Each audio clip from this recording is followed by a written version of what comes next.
如此精细的擎天柱，只有手掌大小。这次擎天柱大哥的造型来源于《变形金刚外传》电影大黄蜂，设计更接近于 G1 动画的经典造型，很帅。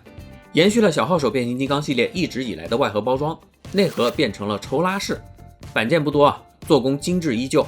这次比较明显的区别就是头部不再是底座板件附带了，有了分件。虽然可以直接掰取零件，也是小号手 Smart Kit 系列的卖点，但这次我依然会用剪钳、笔刀来辅助制作，直接拼装很快就速度好了。就算直做啊，不做任何处理，细节表现非常饱满，结构精细，层次很丰富。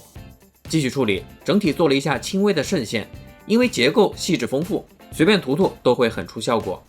同时，最近我发现，如果做银色干扫，用细海绵来做辅助会很轻松，而且效果自然啊。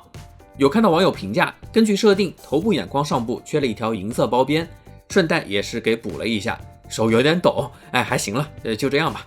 最后喷一层半光泽保护漆，接着就可以组装了。因为是简单拼装的主旨，轻松插上四肢就可以完成。直接看到擎天柱的本体，细节丰富，信息量如此之多，前后看都充满了饱满的机械结构。近些年听说市场上已经有了更多具有竞争力的产品，也欢迎大家推荐给我。玩赏到细节，稍有争议的面部，面罩稍小一点会更犀利啊。脖子只有一个球形关节支持，可动范围一般，360度旋转是可以做到的。脖梗附近的顶盖依然有丰富的结构刻画，车窗透明件做了纹路凹凸的细节。肩部是一段不可拉出的球形关节，得益于可根部旋转的肩胛让位，手臂抬起的动作可以做得很轻松。大臂根部有平转关节，肘关节的可动范围没有设计得很极限，倒也够用。手腕有一定的可动，但不多。躯干的连接为圆柱卡榫，所以只能横向平转。